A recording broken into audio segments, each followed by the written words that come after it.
Sultan Gustav Al-Ghazali yang akrab dikenal sebagai Ghazali Everyday akhirnya punya nomor pokok wajib pajak atau NPWP. Ghazali mendatangi kantor pelayanan pajak dan menerima edukasi perpajakan di kantor pelayanan pajak, KPP, Pratama Semarang Timur Senin tanggal 24 Januari. Melansir pajak.go.id, Ghazali juga mendaftarkan diri untuk memperoleh nomor pokok wajib pajak, NPWP, dipandu oleh akun representatif Deni Rusmawati Agustin.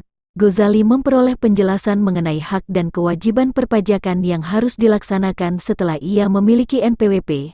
Sebelum meninggalkan KPP Pratama Semarang Timur, Ghazali mengajak seluruh wajib pajak untuk menyampaikan surat pemberitahuan (SPT) tahunan PPh orang pribadi sebelum tanggal 31 Maret tahun 2022. Foto Ghazali memegang NPWP pun diunggah di Twitter Ditjen Pajak dan akun pribadi Ghazali @Ghazali_Ghazalu. Netizen ramai berkomentar.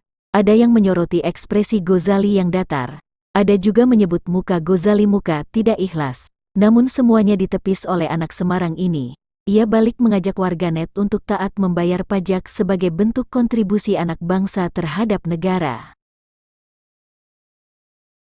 Inilah sosok Ghazali Everyday, pria asal Indonesia yang menjual foto selfie hingga seharga 1 miliar rupiah.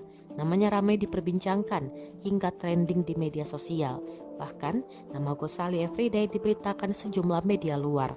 Bagaimana tidak, mahasiswa program studi animasi Fakultas Ilmu Komputer Universitas Dian Nuswantoro Semarang dengan nama panjang Sultan Gustav Al-Ghazali itu berhasil meraup uang hingga miliaran rupiah hanya dalam waktu kurang dari sepekan. Jika pada umumnya, para kreator menjajakan sebuah desain atau logo yang terlihat bernilai dan estetik, tapi tidak untuk Ghazali.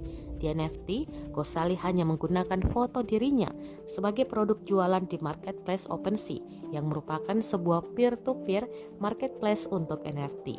NFT sendiri merupakan sebuah aset digital yang ramai diperbincangkan saat ini. Banyak aset yang bisa dijual belikan melalui NFT.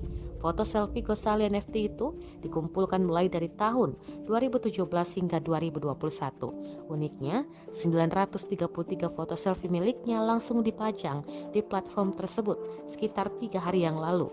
Tak disangka foto